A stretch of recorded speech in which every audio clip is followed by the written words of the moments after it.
Abrimos nuestras Biblias entonces en el libro de Job. ¿Alguien dijo que sí? No, estornudó. Job, Antiguo Testamento. Y vamos a leer inicialmente solo en el capítulo 4, los 2 primeros versículos. Job, capítulo 4, versos 1 y 2.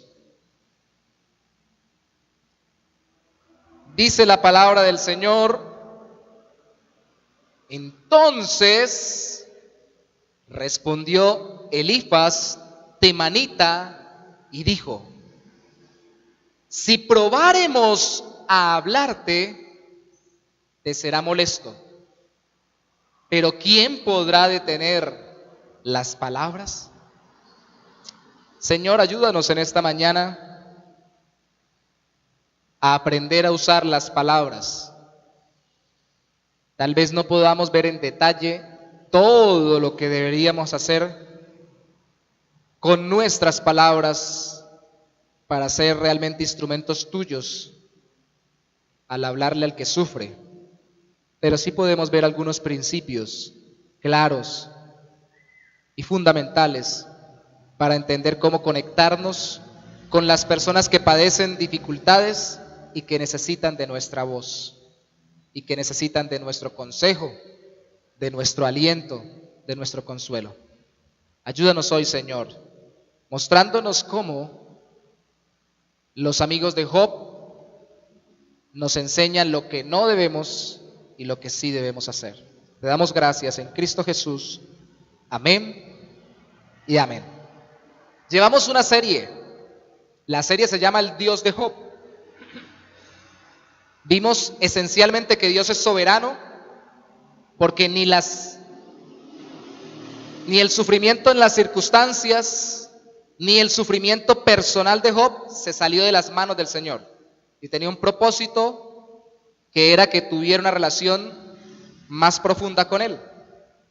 Pero también vimos que están involucrados otros personajes, la esposa primero y luego los amigos. Y luego de ver como cuando llegan los amigos cómo reacciona Job la semana pasada, nos dimos cuenta que el que sufre, en sus palabras también involucra, si es creyente, a Dios.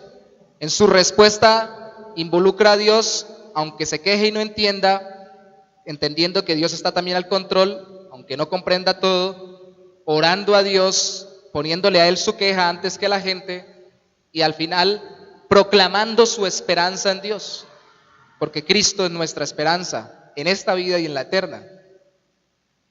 Pero ahora tenemos a los 3 amigos. ¿De dónde salen estos 3 amigos? ¿Qué eran los 3 mosqueteros del viejo oeste? ¿Quién eran Elifaz o Elifaz, Bildad y Zofar, que los encontramos en el capítulo 2 al final de Job? Amigos de Job, podemos ver por el contexto que venían de poblaciones diferentes. A este se le llama temanita, seguramente porque viene de una población llamada Temán, y a cada uno se le toca su contexto originario, seguramente porque viene de otro lugar. Y cuando usted lee todo el libro de Job, por sus palabras y por lo que ellos dicen y lo que Job les contesta y lo que luego otro personaje que se llamará Eliú contesta, eran hombres ancianos, al parecer de más edad que Job, lo que supone que deberían saber aconsejar, que deberían saber hablarle al que sufre, que deberían tener el tacto y la sabiduría para poder hablarle a aquella persona que está en dificultad. Eso se supone, pero resulta que lo primero que vemos en el capítulo 4, versículo 2, es que ellos hablaron en reacción a las palabras de Job y que no las pudieron contener. Porque las palabras son un excelente mecanismo que Dios nos dio para comunicarnos, pero si sabemos que estamos comunicando algo que es correcto y lo sabemos comunicar de forma correcta, ¿cierto? Hay 2 extremos. Unos dicen, yo no digo nada, mejor me callo, y nunca hablan. Dios hizo que pudiéramos hablar para con nuestras palabras edificar, así que no podemos callar siempre. Pero hay otro extremo que es, no, yo hablo porque hablo y a mí nadie me calla y yo tengo que hablar y tengo que decir porque nadie puede contener que yo conteste porque tengo que contestar. Y es contestar a la ligera y llegar a la fluidez verbal sin conectar no solamente las palabras con el cerebro, sino el cerebro con Dios y su voluntad. Y no podemos llegar ni a un extremo ni al otro, ni ser ligeros de palabras, ni ser totalmente secos de palabras, sin ninguna clase de expresión verbal. Algo hay que hacer, algo hay que decir. Y quiero hacer una salvedad entre mis hermanos, no hay que temer generar controversia con lo que decimos, porque es mejor hablar directamente que difamar secretamente, sometiendo el contenido y la forma de nuestras palabras a la gloria de Dios y al beneficio de los oyentes. Hermanos, todos pensamos, todos concluimos, todos reflexionamos, y frente a cualquier circunstancia de cualquier persona, nosotros elaboramos un esquema mental y determinamos una postura de lo que está pasando. Y es mejor esa postura ponerla ante Dios, porque a veces no decimos cosas de las personas, pero sí las maquinamos y ya en nuestra mente estamos difamándolas, aunque difamar más concretamente es hablar en contra de la fama o del buen nombre de alguien, pero en nuestra mente ya las estamos desacreditando. Y lógicamente cuando nos pinchan, simplemente se nos sale lo que está en nuestro corazón y nuestra mente. Solamente una pullita y salió. Entonces, eso no lo debemos hacer, pero por no hacer eso, no vamos tampoco nosotros a temer que no digo nada porque de pronto hay controversia, hay dificultad, entonces no puedo hablar porque de pronto malinterpretan y porque entonces nunca hablaríamos. Yo quiero resaltarles algo muy claro, mis hermanos. Yo valoro mucho lo que los amigos de Job hicieron. Dios al final los reconviene, les dice al final de todo el libro de Job, ustedes no hablaron la verdad, Job sí, pero los restaura y los relaciona, eran creyentes en Dios, porque ellos hicieron lo que muchas veces nosotros no somos capaces de hacer, hablar directamente. Y usted se da cuenta, fue una discusión muy acalorada, tal vez duró semanas, tal vez duró meses, no creo que haya durado años. Algunos eruditos dicen que esta situación pudo haber durado 1 año, por mucho 2, pero hay 3 ocasiones en que cada uno de los 3 amigos hablan en el libro de Job. Tienen 3 discursos cada uno, y Job a cada uno le responde. Y usted sabe que el número 3 en la Biblia es de confirmación, ¿no? Si 2 es confirmación, 3 es mucha más confirmación. Eso quiere decir que esto fue continuo y constante. Y Job le responde a todos, y usted se va a dar cuenta que en la medida que ellos responden a Job, Job le responde a ellos, y Job responde con más cantidad de palabras, y al final termina hasta interrumpiendo uno de los discursos de uno de ellos, y al final termina hablando el doble o el triple de los que ellos hablaron. Y en la medida que ellos comienzan su discurso, comienza más centrado en Dios y termina más centrado en su postura. Y en la medida que Job termina su discurso, termina más reconociendo su necesidad de que Dios le conteste. Va avanzando porque mientras hablamos, Dios va haciendo algo. Dios va haciendo algo. De hecho, ahorita hablábamos lo del centro de consejería, pero por eso es tan importante la consejería. Por eso es tan importante.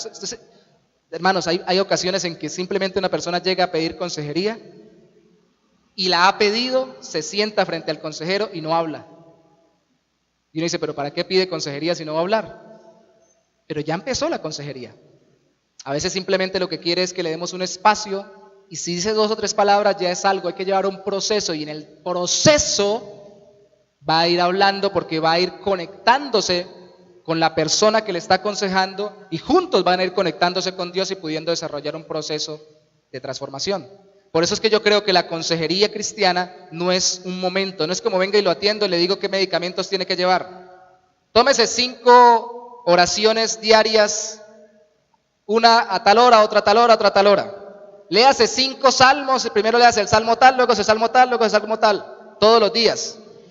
Y por favor traiga bastantes diezmos y ofrendas a la iglesia para que Dios también lo bendiga bastante. Llévese esta receta y ya con eso se le quita el mal genio, por ejemplo.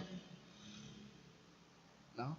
Hay que desarrollar un proceso en el que tanto el aconsejado como el consejero necesitan ir avanzando en el conocimiento de la voluntad de Dios. Es que el consejero no se las sabe todas, ni el aconsejado tampoco. Y los dos juntos, el uno más capacitado que el otro sobre el tema de aconsejar, pero el otro igualmente creyente debería serlo, van buscando cuál es la voluntad de Dios en medio de la situación que está viviendo el aconsejado. ¿Se dan cuenta que esto es un proceso? ¿Por qué no es a la ligera ni a la topa tolondra? Y se dan cuenta y nos damos cuenta porque es muy importante lo que hicieron Job y sus amigos, que se hablaron cara a cara lo que tenían que hablarse y no temieron hacerlo. Así se generara controversia. Las controversias son buenas. De hecho, les comentaba hace un rato que estamos en tiempo de elecciones. Igual como en todo, quiero hacer un paréntesis pequeño para ir dando tips en medio de las enseñanzas con respecto a las elecciones. Hermanos, los cristianos debemos votar porque es un mecanismo participativo de nuestra nación para desarrollar los proyectos de la nación.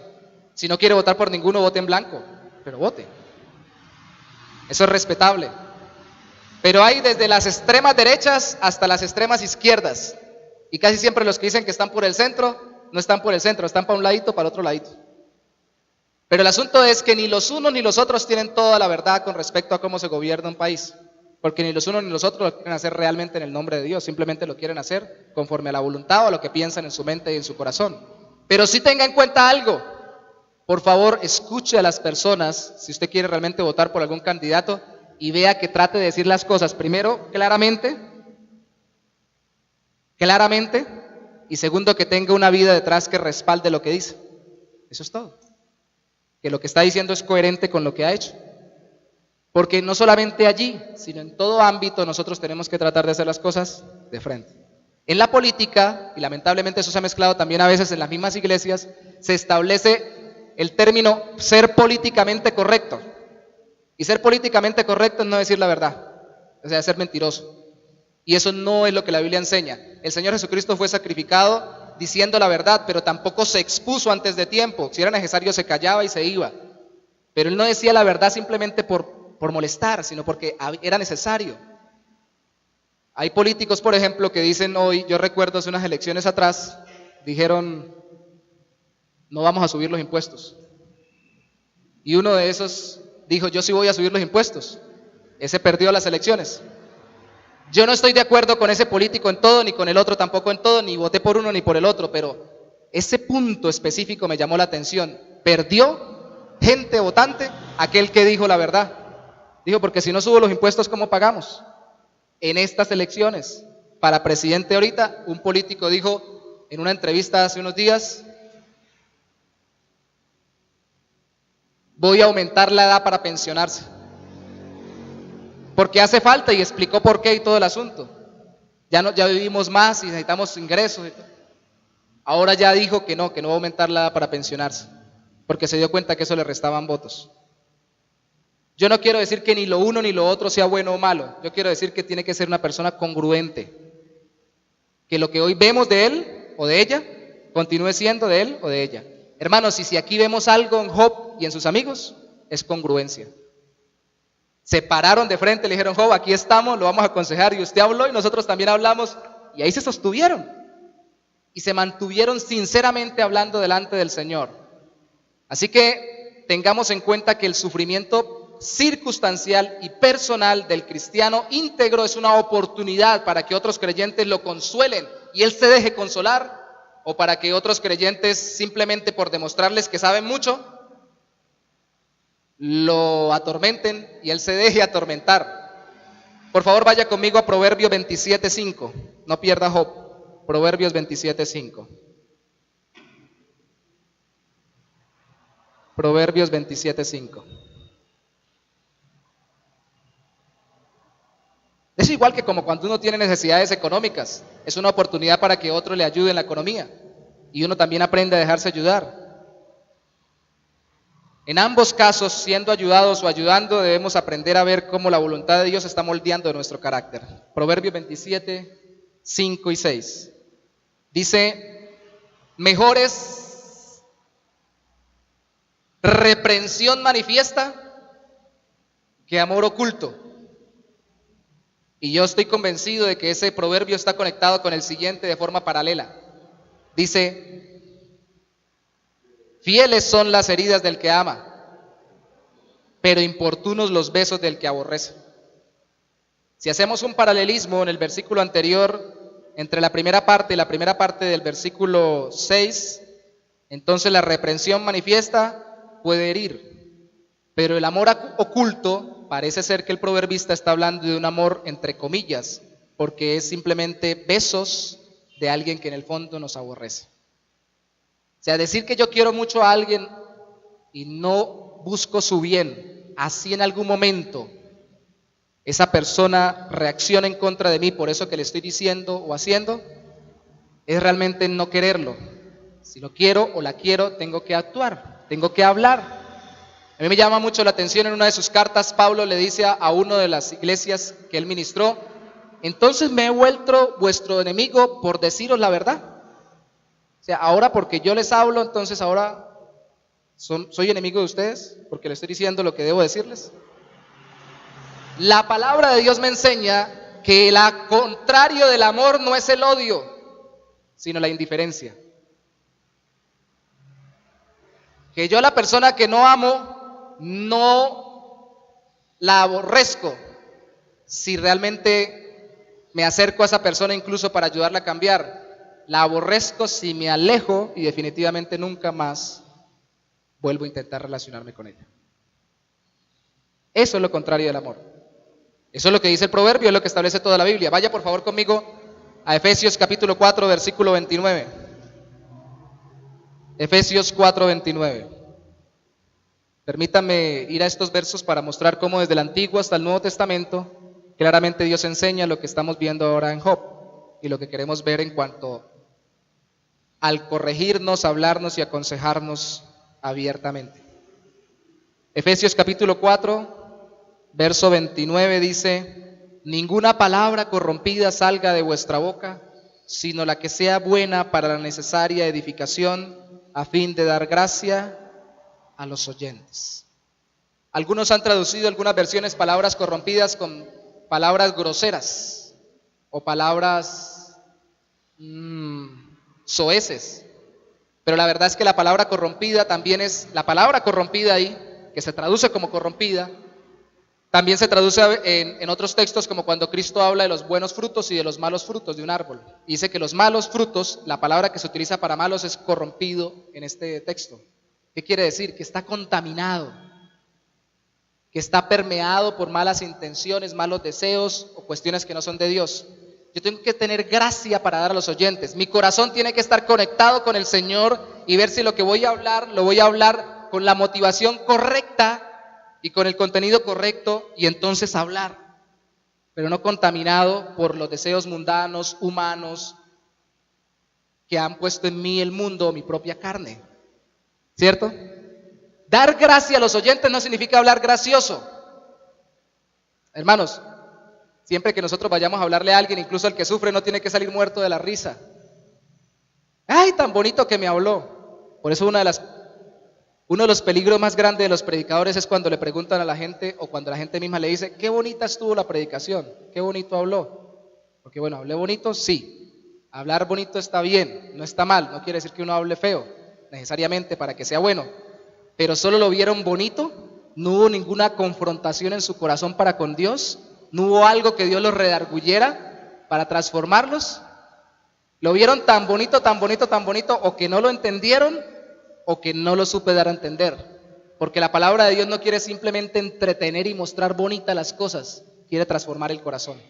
Y cuando algo va a ser transformado, removido, uno es conmovido, ¿sí o no? Cuando uno siente que Dios le habla, Dios le habla. Vamos a ver más adelante cómo, de una forma muy ilustrativa, Dios le contesta al final a Job desde un torbellino, no le contesta desde un silbido apacible, no le contesta desde una remanso de paz en un lago, le contesta desde un torbellino. Porque cuando Dios habla a nuestro corazón, conmueve. Y las palabras llenas de gracia dadas por Dios a través de nuestras vidas deben transformar y conmover, no necesariamente ser graciosas, pero sí llenas de la gracia del Señor para traer una respuesta de parte de Dios conforme a su voluntad. Por eso debemos revisarlas. Mateo 18:15, por favor, devuélvase allí. Evangelio de San Mateo, capítulo 18, verso 15.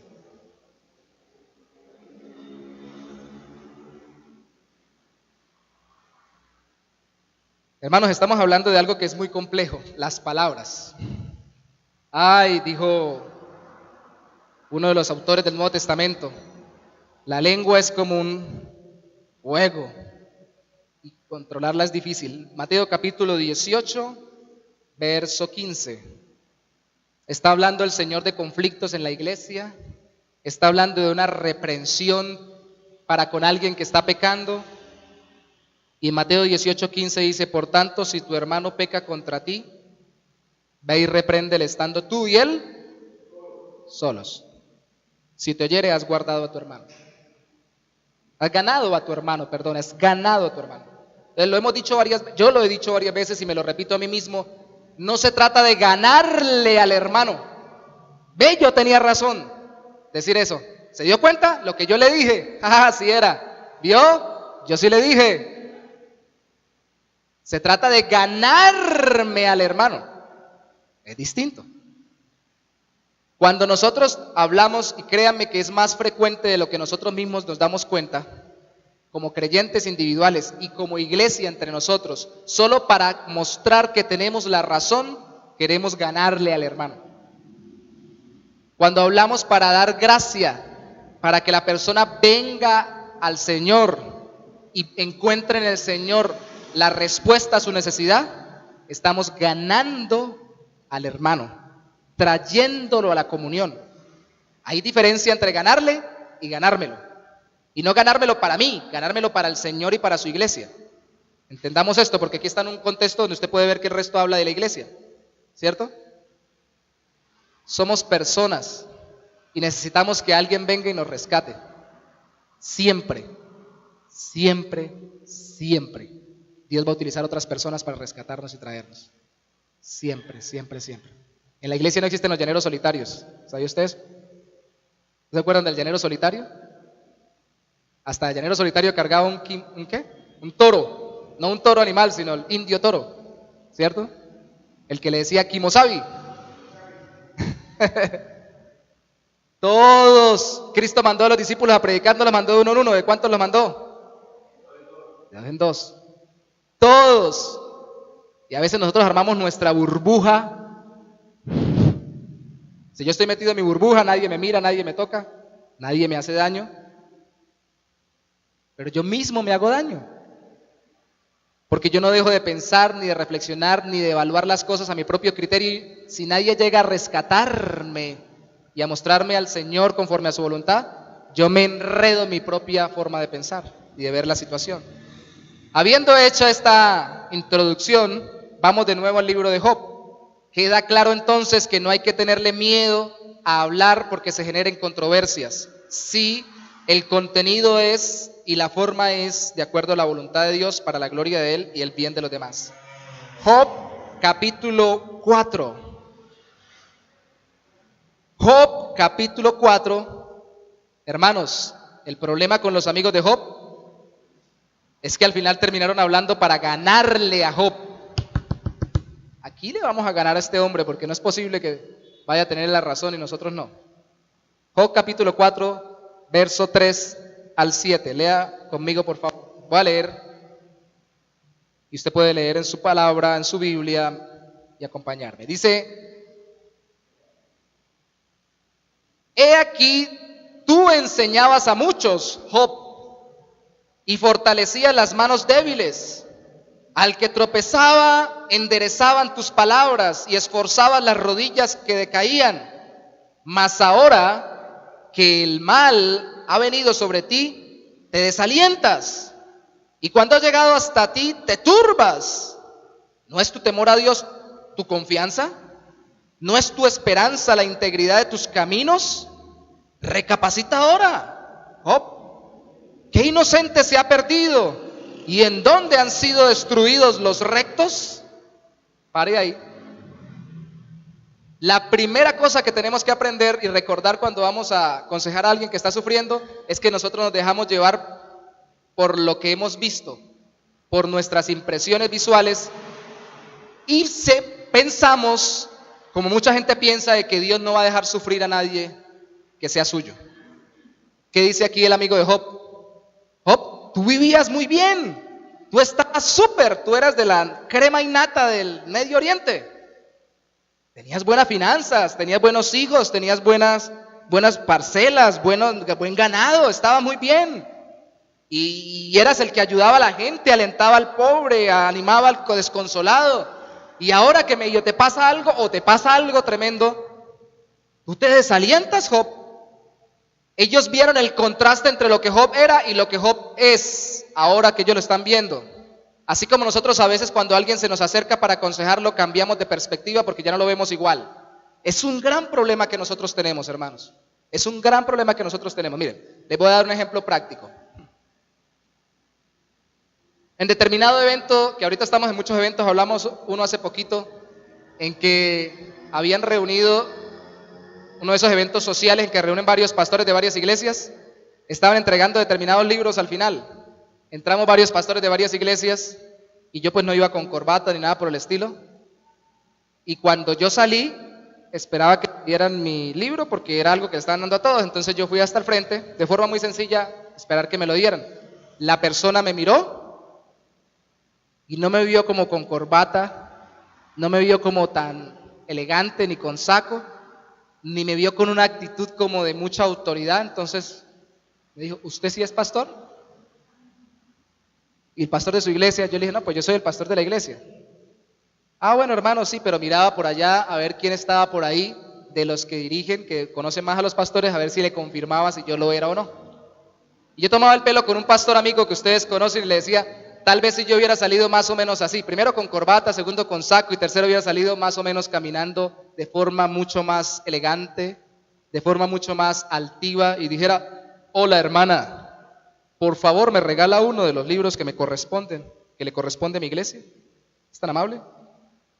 Entonces yo he dicho, ay sí pastor, cómo no, con mucho gusto. Porque tendemos a fijarnos en las formas, ¿cierto? En las apariencias.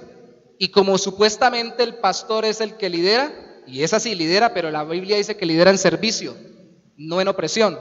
Entonces, tiene que mostrarse según el esquema que nos ha vendido el mundo, de una forma muy impositiva, muy dominante y muy que hable así, más o menos, que tenga cuando predica una impostación de la voz. Entonces uno dice, ese sí tiene el poder del Señor, o la unción. En el caso de Job, era tremendo. Cuando la gente llegaba a visitarlo, este tipo tiene mucha plata. Mire qué autoridad, la gente lo admira. Más adelante Job diría, es que la gente nada más viendo mi rostro se alegraba porque decían, uy, llegó el señor Job, el buena gente, el que colabora con todos, el que tiene plata, llegó el duro. La gente se impresionaba. Los amigos de Job también lo habían visto así. Y cuando llegan y lo ven como lo ven, recuerden, por favor, es que a veces se nos olvida. Sin mujer, bueno, con mujer, perdón, sin hijos, sin terrenos, sin bienes, sin recursos, enfermo de la coronilla hasta los pies, tirado en una cama, cayéndose la piel a pedazos y sufriendo y quejándose como un loco. Dice, no hermano, pero aquí pasó algo. Qué pena, Job, pero aquí pasó algo. Lo primero que hacemos es impresionarnos cuando vamos a aconsejar por la situación de la persona. Y tenemos que tener mucho cuidado, hermanos, porque a veces se acercan personas a la consejería que nos dicen, hermano, y espero que así sea. El primer libro que leí yo sobre consejería hace muchos años se llamaba Consejería entre amigos y decía, los cristianos le piden más consejos al amigo cristiano de al lado que al pastor. Así que espere que le pidan consejos. Y si la persona se acerca y usted lo ha visto muy decente, muy buena gente, le dice, hermano, estoy luchando con el adulterio. ¡Ah! Se le cayó la imagen que usted tenía. Tengo una tentación, una persona que me está acechando y yo estoy sucumbiendo. ¿Qué va a hacer usted? ¿Se para y le echa agua bendita para sacar el demonio? ¿Le pone la cruz en la cabeza y le dice, sal fuera, Satanás? ¡Auxilio, pastor! Alguien que me ayude. Aquí hay un hombre que se volvió un mundano terrible. Este tipo hay que sacarlo de la iglesia. Está luchando con el pecado. Y es que nosotros somos muy impresionables, ¿sí o no? Nos dejamos impresionar mucho, y más cuando hemos conocido ciertos contextos, ¿cierto? Ciertos contextos. La gente, y nosotros somos parte de la gente, nos dejamos llevar por lo que vemos y por los antecedentes.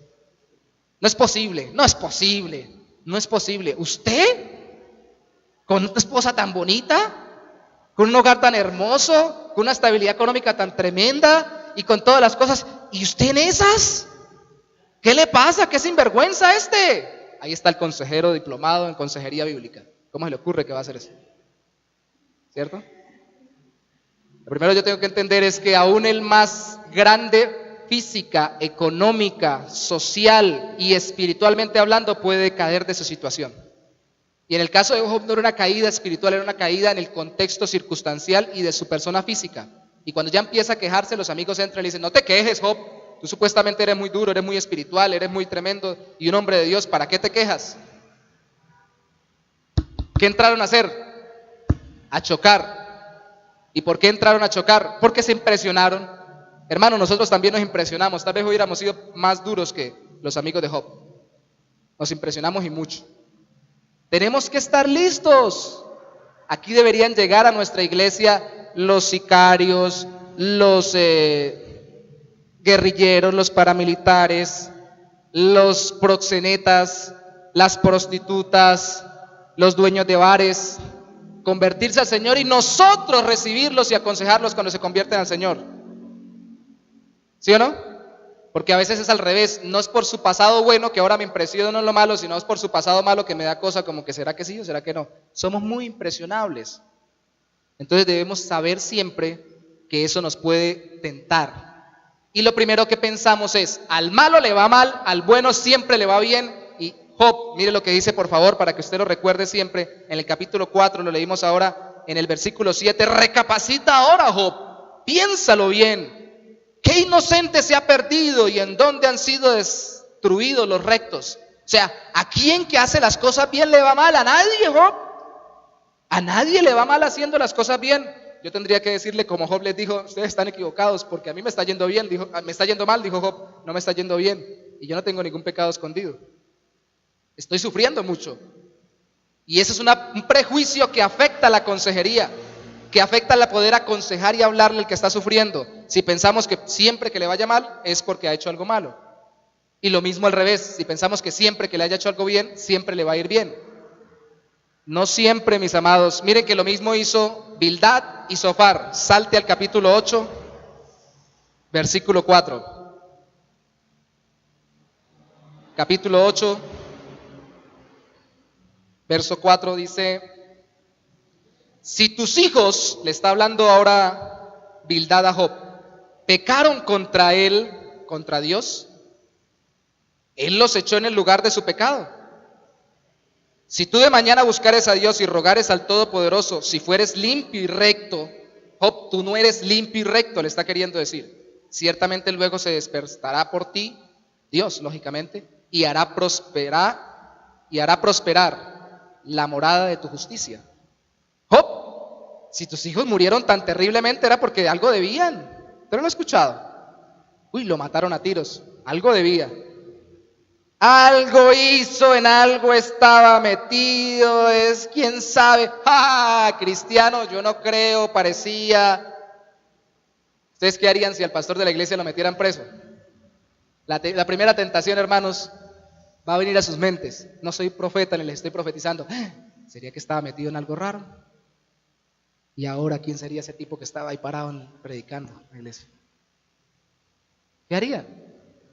Y perdónenme que los confronte de esta manera, porque yo he visto y he tenido que aconsejar a personas dentro de congregaciones, gracias a Dios no es la nuestra, las que hemos estado, donde a los pastores los han metido presos por algo injusto, pero los han metido presos. Dios quiera que no sea por algo justo, pero en el caso por lo menos que estuve, sí era algo injusto porque salieron y demostraron su inocencia. ¿Qué harían? ¿Se dieron cuenta que hicieron los discípulos, no? Cuando a Cristo lo agarraron preso. Patitas, ¿para qué te tengo? Vámonos, porque aquí nos agarran también a nosotros.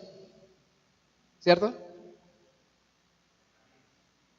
Somos así, hermanos. Somos impresionables, pero debemos recordarlo para no dejarnos llevar por las impresiones. Job, tus hijos, algo debían. Algo debían. Estoy seguro, estoy completamente convencido. Capítulo 11, verso 6.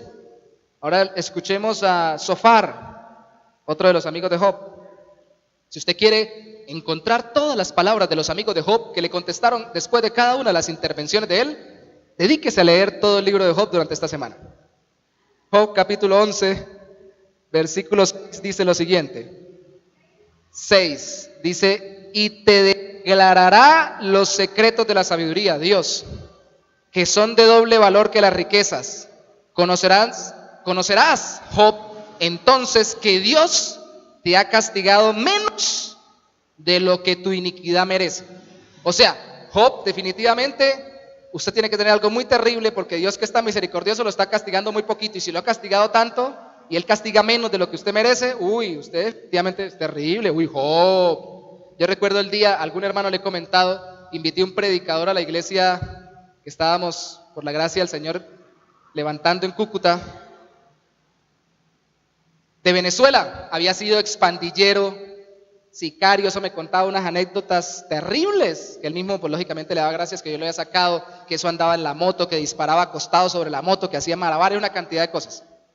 Y cuando predicaba, gracias al Señor, no se dedicaba a dar el testimonio, sino que se dedicaba a predicar la palabra. Pero cuando terminó un día la predicación, después de que lo invitamos, se sentó al lado mío, así como ustedes están sentados. Yo me senté, yo gozoso de escuchar la enseñanza, y me sentó al lado mío y me dijo: pastor, ¿usted qué hizo? Usted fue terrible, ¿cierto? ¿Qué hizo? ¿Qué hizo? Era mujeriego, matón, drogadicto. ¿Qué fue? ¿Qué hizo usted?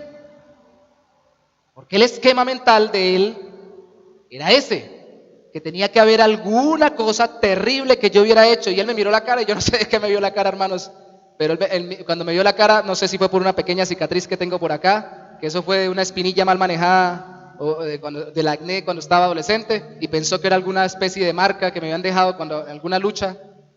Pero imaginó que yo había sido terrible, porque esa es la otra. El esquema a veces cristiano evangélico en algunas iglesias es: para ser un buen creyente tiene que haber sido el más terrible de las personas, de acuerdo al mundo. No, porque todos somos pecadores, y lo más terrible de quienes no hemos pecado terriblemente, como la sociedad lo mira, es que somos hipócritas casi siempre, pensando que por lo poco que la sociedad nos condena, por eso merecemos la salvación. Y es más terrible salir de la hipocresía que del pecado abierto, porque nuestro corazón se engaña. Yo no robo, no mato, no le hago daño a nadie. Algunas personas nos han dicho cuando los evangelizamos: yo llego del trabajo a la casa, de la casa al trabajo. Cuando llego del trabajo a la casa, prendo el televisor, veo mis partidos, veo mis programas, no me meto con nadie, es casi ni le hablo a mi mujer ni a mis hijos para no pelear. Eso, mejor dicho, voy directico para el cielo. Ambos extremos son nocivos. El extremo que escogieron los amigos de Job fue definitivamente creer que Job era un pecador terrible, pero oculto. Como el otro extremo, creer que las personas, que por muy bien que se vean, nunca tienen pecado. Ese es otro extremo, es mentira. Siempre somos pecadores. Pero ellos avasallaron contra Job. Ya leímos partes de cada uno de los tres amigos de Job.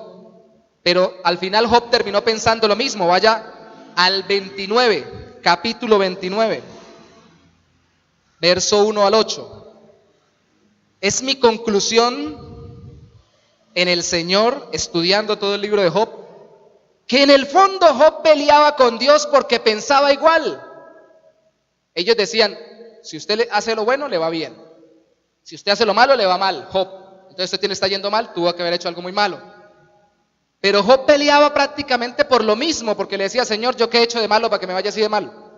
Era más o menos lo mismo. Job 29, verso 1, dice: volvió Job a reanudar su discurso y dijo: ¿quién me volviese como en los meses pasados? Fíjese, lo mismo, pensando en el cambio tan tremendo y dramático que tuvo su vida, así como ellos lo vieron. Como en los días en que Dios me guardaba, cuando hacía resplandecer sobre mi cabeza su lámpara, a cuya luz yo caminaba en la oscuridad. Como fui en los días de mi juventud, cuando el favor de Dios velaba sobre mi tienda, cuando aún estaba conmigo el Omnipotente y mis hijos alrededor de mí no se habían muerto. Cuando lavaba yo mis pasos con leche y la piedra me derramaba ríos de aceite, o sea, tenía abundancia. Cuando yo salía a la puerta a juicio y en la plaza hacía preparar mi asiento, o sea, era muy importante en los juicios públicos. Y los ancianos, los jóvenes me veían y se escondían del respeto que me tenían, dice Job. Y los ancianos se levantaban, estaban de pie. O sea, era un hombre muy reverenciado. Ahí usted puede seguir leyendo en su casa el resto, pero contrastémoslo con el capítulo 30, verso 1. Salte al 31. Dice, pero ahora se ríen de mí los más jóvenes que yo, a cuyos padres yo desdeñara, o sea, no considerara para poner con los perros de mi ganado. O sea, ni para que me colaboraran, ni siquiera de pastores, sino de ayudantes de los perros de mi ganado. Ni siquiera para eso los consideraba, porque no eran capaces de hacer eso. No porque no quisiera darles empleo, sino porque no los consideraba capaces. Los hijos de esos que no eran ni capaces de ser empleados míos, de los más bajitos, los hijos de ellos ahora me ven y se ríen, se burlan de mí después de que todos salían corriendo del respeto que me tenían y me rendí en reverencia como los ancianos del respeto que me tenían. Ese contraste lleva a Job a actuar de la misma manera y a pensar de la misma manera que sus amigos, sin que él lo reconozca. Esto tan terrible no puede ser justo, porque siempre al que hace lo bueno le va bien. Eso es lo que está queriendo decir Job. ¿Yo qué hice de malo para un cambio tan dramático? Dios, está bien que usted lo pruebe a uno, pero como que se le está pasando la mano. Lo que les acabo de decir lo he escuchado literalmente de algunas personas cuando la estamos aconsejando. Hermano, hermana, Dios está tratando su corazón, búsquelo más a Él. Pero yo sé, contestan, pero ya como que se le está pasando la mano, porque ya está bien el trato, pero ya mucho, ya demasiado. Eso no es en el fondo lo que quería decir Job. Piensen ustedes. Ahora, cuando decimos eso, ya se le está pasando la mano a Dios, o lo pensamos o lo meditamos, no estamos en últimas cuestionando la sabiduría, la justicia y la bondad de Dios para con nosotros. ¿Sí o no? ¿Ustedes qué piensan entonces que hubiera dicho Cristo en medio de la cruz? Les pido por favor en su casa, si no van a leer todo el libro de Job, lean de nuevo todo Isaías 53. Porque nosotros somos cristianos, no somos ni judíos ni musulmanes, no simplemente estamos viendo una enseñanza para saber cómo sufrir de buena manera, estamos centrando nuestra fe en Cristo para poder como Él, dice Isaías 53, varón experimentado en dolores y quebrantos, fue capaz de superar esa prueba poniendo la vista en Dios y en la recompensa en el Señor, y hacer lo mismo, porque Él lo hizo por nosotros. Si usted quiere saber cómo pasar las dificultades, tiene que poner la mirada en el Señor. Pero como estamos viendo la reacción de los amigos, tiene que también poner la mirada en el Señor cuando va a aconsejar a alguien que sufre, y ponerse en el lugar de Él y pensar, tal vez si yo estuviera en su lugar, reaccionaría igual o más terrible todavía. Tal vez yo hubiera hecho lo mismo o peor, o peor, o peor. Entonces, primer punto, tendemos a dejarnos llevar por los contrastes de las situaciones de la persona que sufre y a creer que no debería sufrir si es justa delante de Dios. La pregunta sería, ¿le responde usted al que sufre cuestionando de entrada su integridad, la integridad de él, y suponiendo que Dios no lo debería dejar sufrir tanto? Si así hacemos, nos apresuramos. Tenemos que poner a nuestro corazón en la línea con el Señor. Lo segundo, los creyentes que responden al que sufre siempre le deben recordar o le recuerdan que Dios es poderoso para socorrerlo. Job capítulo 5, volvamos a las palabras de Elifaz, versículo 8. Job capítulo 5, versículo 8. Está Elifaz, está cuestionando a Job, pero aún sin embargo, mire lo que dice en el versículo 8. Ciertamente yo buscaría a Dios, le da un consejo a Job. 5:8. Yo buscaría a Dios, Job, y encomendaría a Él mi causa. Lo está estimulando a que busque al Señor. Verso 9, el cual, Dios, hace cosas grandes e inescrutables y maravillas sin número, que da la lluvia sobre la faz de la tierra y envía las aguas sobre los campos, que pone a los humildes en altura y a los enlutados levanta a seguridad, que frustra los pensamientos de los astutos para que sus manos no hagan nada, que prende a los sabios en la astucia de ellos y frustra los designios de los perversos, que de día tropiezan con tinieblas y a mediodía andan a tientas como de noche.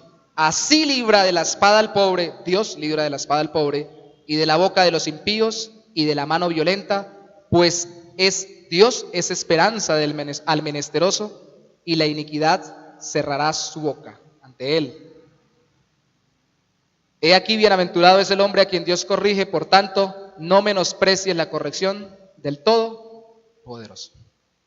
Hermanos, aunque ellos no entendían bien qué pasaba con Job y creían que era por un pecado oculto, algo sí sabían: Dios es poderoso para socorrer, y si hay pecado oculto, para perdonar. Y le dijeron: Job, aquí va mi consejo primordial. Yo me acercaría al Señor y hablaría con Él. Porque si ustedes se dan cuenta, hasta aquí Job ha hablado con Dios mientras está hablando con sus amigos respondiéndoles. No se ha puesto a hablar directamente con Dios del asunto. Está cuestionando a Dios, pero no se ha puesto directamente a hablar con Dios.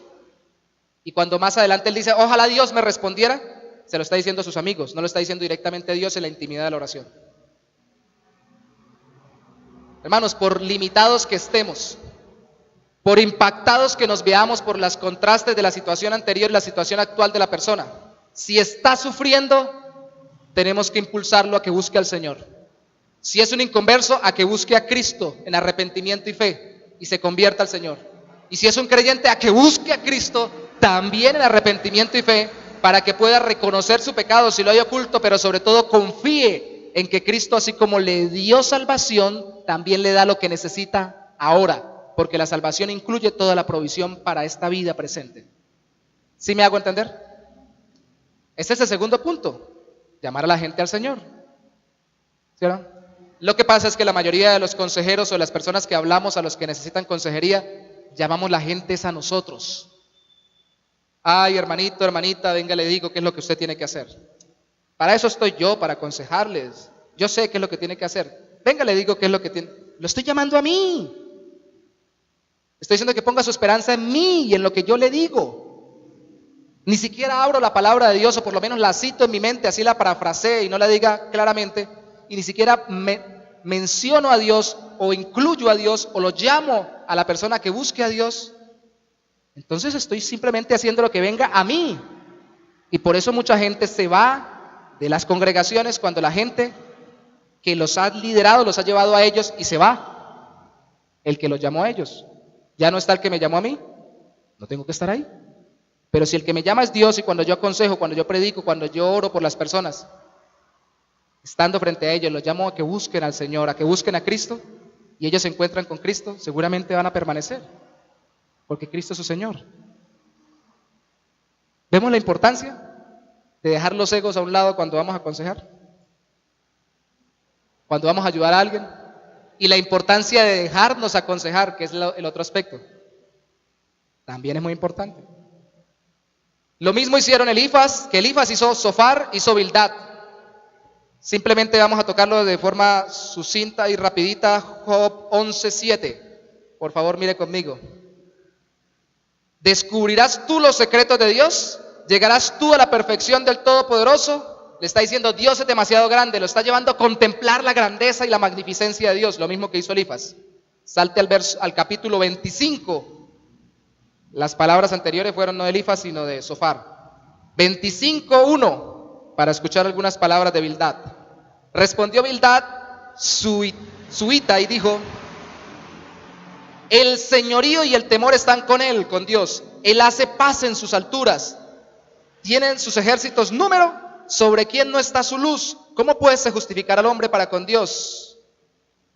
¿Y cómo será limpio el que nace de mujer? He aquí, ni aun la misma luna le será resplandeciente, ni las estrellas son limpias delante de sus ojos. Cuanto menos el hombre, que es un gusano, y el hijo del hombre también gusano. Aquí lo que está haciendo Bildad es exaltar a Dios. Y al exaltar a Dios, definitivamente vemos lo diminuto de nuestra humanidad. Aquí usa la palabra gusano, hermano, porque para nosotros un gusano es algo muy pequeñito y muy bajito. Pero voy a hacerles una pregunta que escuché alguna vez de un predicador muy bueno. Nos paramos el hermano Alfonso y yo al lado. Imagínense usted eso. Al mediodía, en la mitad de la calle. Mi pregunta: ¿a quién le cae primero los rayos del sol? ¿Al hermano Alfonso o a mí? ¿A quién?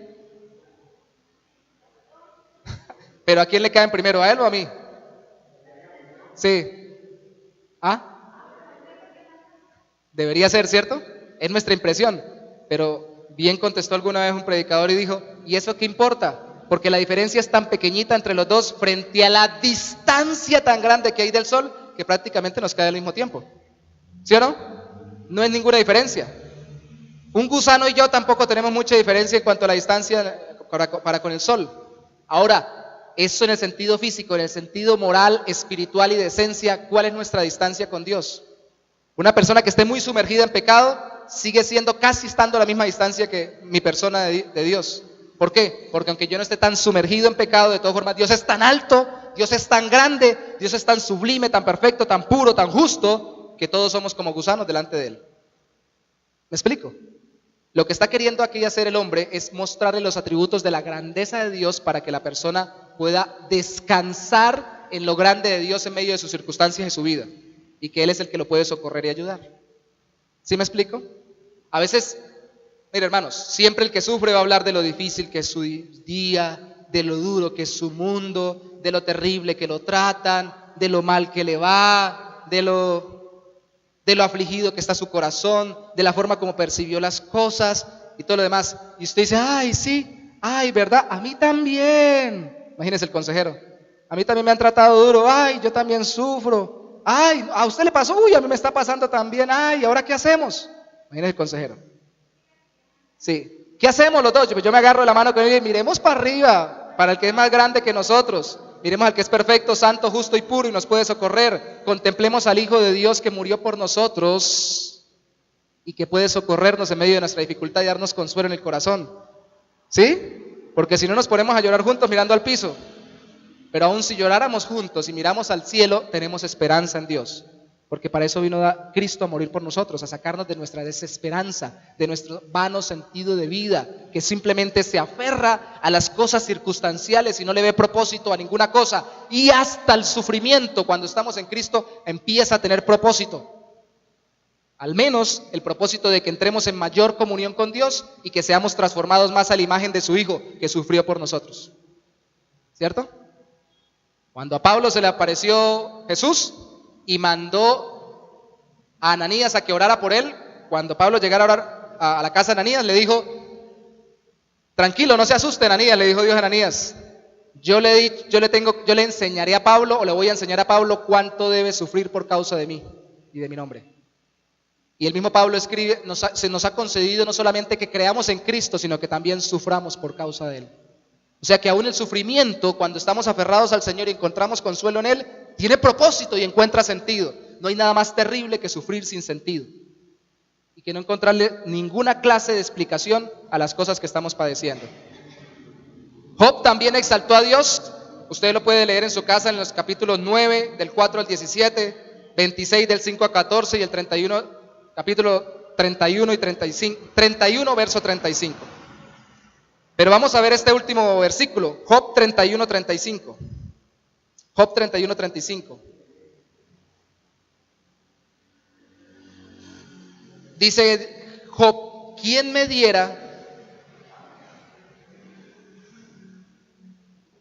quien me oyese? He aquí mi confianza es que el Omnipotente testificará por mí, aunque mi adversario me forme proceso. Job al final decía, lo que yo necesito es que Dios sea el que me responda y el que se meta en esta discusión, porque ustedes no me están entendiendo y ustedes, que ese es el tercer punto, ustedes lo que hacen es solo responder con palabras que no producen en mí ninguna clase de consuelo, porque no se han enfocado realmente en que mi rostro mire al Señor. Eventualmente lo hacían, pero sobre todo es que yo les dé la razón a ustedes. Lea Job 16, capítulo 16, versículo 1 conmigo. Respondió Job y dijo, muchas veces he oído cosas como estas.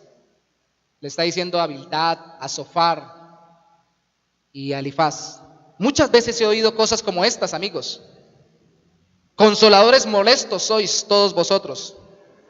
¿Tendrán fin las palabras vacías? ¿O qué te anima a responder? También yo podría hablar como vosotros, si vuestra alma estuviera en el lugar de la mía. Yo podría hilvanar contra vosotros palabras y sobre vosotros mover mi cabeza. pero yo os alentaría con mis palabras, y la consolación de mis labios apaciguaría vuestro dolor. Amigos, ustedes hablan mucho, debaten mucho, muy bonito, que si yo sufro por esto, que si sufro por aquello, que si sufro por lo otro, pero eso no me trae a mí ningún consuelo, yo sigo sufriendo. Yo sigo sufriendo. Muchas palabras vacías significan sin sentido, yo no le veo utilidad a esto. Es lo que está diciendo Job. ¿Y sabe qué tuvieron que hacer los amigos de Job? Capítulo 32, léalo conmigo, versículo 1. Los amigos de Job tuvieron que callar al final. Capítulo 32, versículo 1. Cesaron estos tres varones de responder a Job por cuanto él era justo a sus propios ojos. Él les dijo varias veces, ya no me hablen más porque ustedes no me dan consuelo. Y ellos dijeron, ya no le hablamos más porque definitivamente él se cree muy santo y muy puro y no está teniendo en cuenta que nosotros le decimos que tiene algún pecado oculto. No llegamos a ningún Pereira de esa manera. Callémonos la boca, calle boca y vámonos. ¿Sabía usted que ese tercer punto del silencio, en el caso de los amigos de Job, dio el paso a un hombre que se llamó Eliú, que siendo más joven, y lo vamos a ver la semana entrante, vio desde la perspectiva más teológica las cosas, y luego a que Dios entrara y respondiera? Con esto quiero decir algo: el buen amigo, el buen hermano en Cristo que aconseja a alguien también tiene que saber cuándo callar. Sea por error mismo del consejero o por necedad del aconsejado, a veces hay que callar. Cristo dijo lo siguiente con respecto a aquellos que estaban siendo, en el contexto es la corrección, el enjuiciamiento de las acciones de una persona, en Mateo capítulo 7, dijo, no echéis lo santo a los perros, ni las perlas, no sea que estos se devuelvan y os despedacen. Hay un punto en que simplemente, hermanos, y esa es nuestra tarea, tenemos que analizarnos si llegamos, como tal vez se dieron cuenta ellos, simplemente estamos porfiando contra alguien o que no quiere escuchar o contra alguien porque sencillamente nosotros lo queremos convencer, no de que busque a Dios, sino de que tome nuestra postura. Y en cualquiera de los dos casos es mejor callar. Y en algún momento Dios también nos puede decir, calla, ya es suficiente, ya has hablado y espera que yo intervenga. Dijo alguna vez un predicador, yo he visto mucha gente cambiar con las predicaciones, pero quiero ver más gente cambiar con las oraciones de intercesión. Cuando calla el consejero, calla no para callarse y cerrar su boca, sino para orar por el aconsejado. ¿Sí me hago entender? Llega momentos en que tiene uno que callar. No tenemos tiempo, pero precisamente Mateo 18 que leíamos hace un rato, con respecto a la dinámica de la disciplina de la iglesia, dice al final, si la persona, después de muchos hermanos y procesos, no hace caso y sigue en un pecado continuo, ténganlo por gentil y publicano. Esto no quiere decir insúltenlo, sino quiere decir enfóquense en él como no un miembro de la iglesia, sino como una persona que tienen que llamarlo a la conversión, porque realmente no camina con Dios, no se quiso dejar reconvenir por el Señor y su palabra. Pero no se desgasten más como si fuera un hermano en la fe, queriendo entrar en conflicto, porque lo que hacen es hacer que más y más y más y más se resista. Y si es un inconverso o una inconversa y definitivamente quiere reaccionar, reacciona. Y ustedes saben cómo reaccionan las personas cuando están cansadas de que les digan cosas, ¿no? Me cansé ya, estoy harto, estoy harta. Ahora sí van a saber quién soy yo. Hermanos, eso ha pasado en las mejores familias y en las mejores iglesias también, porque a veces pasa también en las congregaciones, porque uno se vuelve una voz cansona que quiere sencillamente hacer que la gente tome su criterio y no que busque al Señor. Primero, no nos dejemos impresionar por las circunstancias de las personas, ni juzguemos a priori que es por algo malo que les está pasando esto. Segundo, y muy importante, llevémoslos a Cristo, a los pies del Señor, y le mostrémosle los atributos y las grandezas del Señor, antes que mostrarnos a nosotros. Y tercero, pidámosles a Dios sabiduría, porque a veces hay que hacer o espacios de silencio o silencios bastante largos, y dejar en la presencia del Señor la vida de esa persona para que Dios entre y actúe. ¿Sí o no? ¿Ustedes qué dicen? ¿Callamos o seguimos? Alguien dijo alguna vez, Tan sabio es Dios, y me lo pueden corregir aquí Miguel Ángel, los que sepan de música, que hasta en las mejores canciones, los silencios le dan hermosura a esa canción. ¿Sí o no? Un silencio puesto en una canción, en un sitio, ¡wow! Usted lo impresiona. Y el dejar que las personas lidien directamente con Dios a veces es necesario. Por eso el aconsejado no se puede tomar las cosas como personales, ni el consejero. El que está en juego, o lo que está en juego, no es la relación entre aconsejado y consejero, es la relación con Dios. Es la relación con Dios. Consejo para cuando nos vayamos a dejar aconsejar. Hermanos, no esperemos que la persona que nos aconseje sepa todas las cosas, sepa todos los misterios ocultos y nos responda a todas las cosas que nosotros tenemos de inquietud. No hay una persona así. No esperemos que esa persona nos dé las respuestas o que nos lleve a ciertos métodos, formas o mecanismos de salir de problemas. Esperemos que nos lleve a los pies de Cristo. Y eso es suficiente. Y no esperemos que la persona toda la vida nos hable y esté detrás de nosotros, hermanita, ¿sí o no? ¿Al fin va a hacer lo que Dios dice en su palabra o no? En algún momento Dios le va a decir, cállese un ratico y deje al hermanito o al hermanito en mis manos, déjeme, yo trabajo con él o con ella. Porque a veces lo que hacemos nosotros es permanecer en medio y no dejamos que Dios trate directamente con el corazón. No podemos hacer la obra del Señor. No podemos. Amén. Pero Dios nos ha llamado a eso, a juntos aconsejarnos y a restaurarnos los unos a los otros. Vamos a orar. Señor, te damos gracias en esta mañana por la bendición preciosa de recordarnos que nos necesitamos como instrumentos tuyos para nuestras propias restauraciones. Mi corazón necesita que alguien más me confronte en amor, pero con la verdad, y me lleve a tus pies, Señor. Aunque yo no vea en esa persona la perfección que solo veo en Cristo, a través de ella sí veo a Cristo extendiendo su mano para restaurarme, aún en medio de mis circunstancias duras y adversas. No permita, Señor, que busque consuelo en las personas que tú me das como instrumentos, sino en ti a través de ellas. Y no permita, Señor, que yo ofrezca consuelo en mi vida o con mi vida, sino ofrezca el consuelo que solo tu Hijo da, crucificado y resucitado por nosotros a través de tu palabra, usándome a mí como instrumento. Señor, necesitamos sabernos hablar, necesitamos poner nuestro corazón en sintonía contigo para que nuestras palabras sean de gracia, sean de bien, sean de misericordia. No necesitamos ser perfectos, Señor, eso lo sabemos, pero sí necesitamos dejarnos perfeccionar por ti. Ayúdanos, Señor.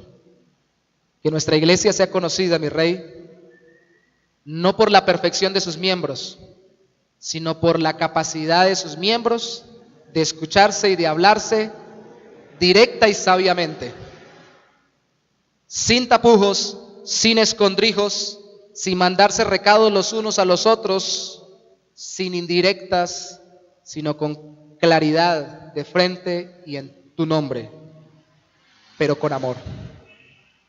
Nunca permita, Señor, que nuestro deseo de amar a nuestro hermano impida nuestra capacidad de hablar la verdad, ni que nuestra capacidad de hablar la verdad en tu nombre mengue nuestra necesidad de hablar con amor. Somos tus instrumentos. A ti sea la gloria, Señor. Te damos toda la gloria en el nombre de Cristo Jesús. Amén.